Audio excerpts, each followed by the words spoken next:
ताई. नमस्ते. ताई तुझं नाव काय? कविता पंकज देसाई. कविता देसाई. ताई तू कुठून येतेस? मी कुंभार गल्लीत. कुंभार गल्लीतून येतेस. इथे कशा काय काय त्रास आहे ताई तुला इथे येण्याआधी? पहिले खूप त्रास होता, आता काहीच त्रास नाही. काय काय त्रास होता तुला?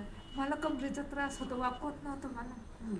हातपाय पण दुखायचे, डोकं पण दुखायचं. घरच्यांनी काही लक्ष दिलं नाही, त्याच्यामुळे मला इथं राहावं लागू राहील. मग तुला कधीपासून हा सगळा त्रास आहे? लग्न झालं तेव्हापासूनच त्रास आहे मला. किती वर्ष झाली असतील साधारण? भरपूर वर्ष झाली. भरपूर वर्ष झाली. डोकं सतत दुखायचं. हो, कधी लक्ष देत नव्हतं, घरचे लक्ष देत नव्हते. घरचे लक्ष देत नव्हते. मग तू कुठे दवाखान्यात गेलीस का? नाही, कोणतेच नाही. तू गोळ्या कसल्या घेतल्या होत्या मग? मला पप्पा पुरवायची गोळ्या. मग गोळ्या खाल्ल्या तू? हो, खायची. मग गोळ्या खाऊन काय फरक जाणवला का? नाही, काहीच नाही. काहीच फरक वाटला नाही? नाही, काहीच नाही. डोक्यामध्ये काय व्हायचं? मुंग्या यायच्या का? नाही, सारखं डोकं दुखायचं, माझं सारखं डोकं दुखायचं. सतत डोकं दुखत होतं. त्यांनी उलटणी मारले, त्यामुळे मला त्रास झाला होता.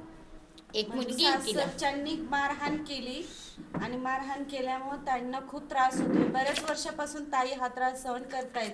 आणि तुम्हाला ह्या थेरपीची माहिती कोणी दिली ताई? मला मीना काकूंनी दिली. मीना काकूंनी दिली.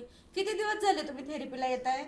आता बरेच दिवस झाले. आता 1 महिना होत आला ना बरं? 1 महिना. 1 महिना झाला ताई आपल्याकडे येत आहेत थेरपीला. ताई इथं आल्यापासून आता डोकं दुखतंय का? नाही, काहीच नाही. कंबर दुखती का? काहीच नाही. आता कसं वाटतंय तुला इथं बरं आल्यावर? वाटतंय, छान वाटतंय. आता काय आहे का तुला आजार काय राहिलाय नाही, का? काहीच नाही आजार. पूर्णपणे बरी झालीस? हो. मग तुला आभार मानायचे असतील तर कोणाचे मानशील? सगळ्या मॅडमचे आभार मानले. मॅडमांचे आभार मानशील.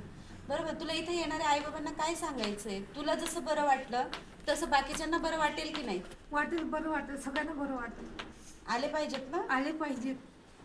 ठीक आहे. नमस्ते. नमस्ते.